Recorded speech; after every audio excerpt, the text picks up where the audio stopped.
so that your team can take control of them. A hero fighting alongside their troops is much harder to deal with than one swaggering around alone. Similarly, if someone on your team chooses to enter the battle as Princess Leia or Emperor Palpatine, consider spawning in as one of their guards.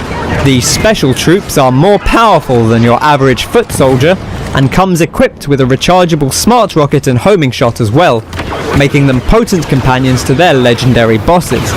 Even a single honor guard or shock trooper can clear out a group of opponents in the hands of a smart player.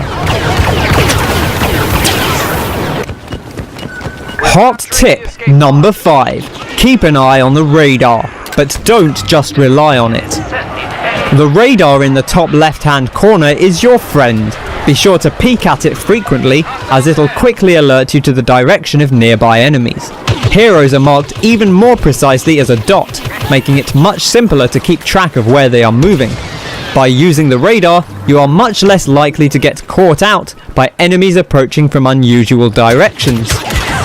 It's not a perfect guide, however. Remember that some enemies may be above or below you, and that certain opponents may be using equipment to keep themselves hidden from your radar. The radar should never take priority over what you can actually see on screen, but it is a handy tool. In particular, it can be beneficial on places like the forest moon of Endor, where you might get into small gunfights around a clump of large trees.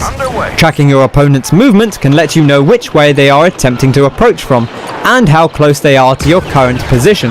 This might just be enough to get you the drop on them in a gunfight. Hot tip number 6. Experiment with using multiple hands.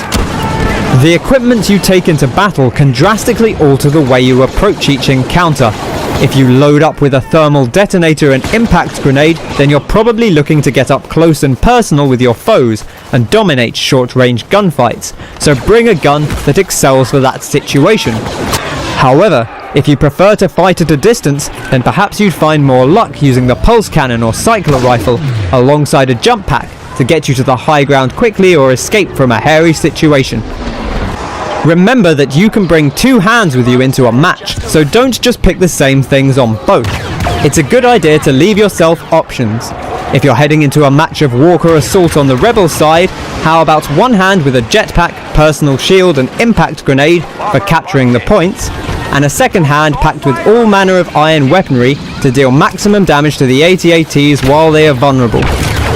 One tip that is easily missable is that you can actually save more than 2 hands. Using the buttons at the bottom of the loadout screen